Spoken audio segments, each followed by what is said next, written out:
Sambung perjalanan aku mendaki Everest Base Camp Nepal part yang kedua. Lepas marungi terasa 24 jam yang sumpah ya Allah best sangat di Sri Lanka ni. Weh, rasa tak nak balik je. Malam tu aku decide tidur je lah dekat airport Bandara Naika ni sebab takut terlambat esok nak ambil flight ke Nepal pula.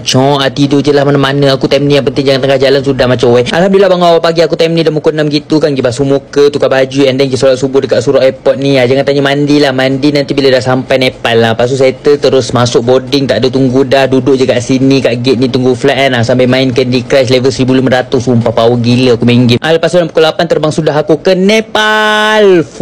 Time ni masih lagi naik Sri Lanka Airline. Bagus kapal terbang ni tau. Ada bagi makan sekali macam sebelum ni juga. Tapi rasanya masih lagi susah untuk diterima oleh tekak congok. Rasanya pelik tapi benar. Tapi Alhamdulillah syukur juga ada benda untuk diisi dan periuk. Makan sikit je aku and then lepas tu layan movie. Nasi ada TV tak bosan aku congok. Ada lepas terbang atas langit selama 7 jam. Sampai juga aku di Nepal. Aku sampai Nepal lagi. Woi tak percaya aku. Lepas tu seperti biasalah first thing first. Kita sampai Nepal kena buat visa on arrival tau dekat mesin ni. Time ni aku dah tahu macam mana nak buat. Rasa belagak sombong bongkak gitu. Macam betul lah tak pernah sampai kan. Bayar kat kaunter semua barulah boleh lepas immigration. Alhamdulillah sumpah ya Allah excited sangat. Aku tak sabar nak naik Everest Base Camp time ni. Lama dah aku menyimpan impian ini di dalam kocek aku tahu. Dan akhirnya kembali juga aku ke sini untuk mencapaikan hasratnya pun adui.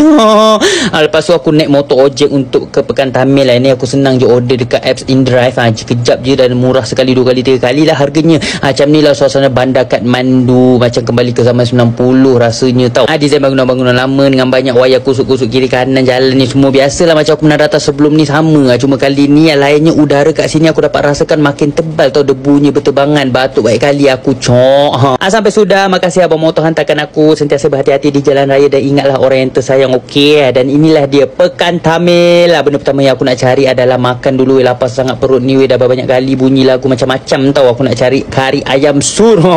Tak sabarnya lah. Tapi sebelum tu aku tak ada duit tau. Aku pergi tukar duit dulu dekat money exchange mana yang aku jumpa time ni. Sebanyak inilah duit yang aku dapat untuk aku bertahan selama 20 hari di Nepal. Banyak berkepuk-kepuk tau. Kau ada. Alhamdulillah. Terima kasih Allah untuk rezeki ini. Time ni aku berfikiran nak cari hostel dulu lah. Rasa berat pula beg ni nak bawa ke hulu ke hilir. Nyusahkan hidup aku pula nanti macam jadi bergeraklah aku ke hostel pilihan para backpackers di seluruh dunia. Inilah hostel namanya Big Tree. Macam mana nama Big Tree tapi tak ada pokok pun keliling dia. Ada pun bunga sikit-sikit. Okey lah. Hai anjing. Banyak pula anjing cuma-cuma kat sini. Sumpah ya Allah. Hai. Bulu tebal-tebal semuanya. Aku stay kat sini 1 malam je sebenarnya. Sebab esok nak gerak dah ke EBC. Dan macam ni lah konsep hostel. Tidur ramai-ramai. Katil asing-asing. Okey. Bawah ni katil aku. Kemas-kemas barang sikit-sikit semua kan. Sekarang ni bagi aku tidur kejap. Rasa penat pula badan ni. Lepas bangun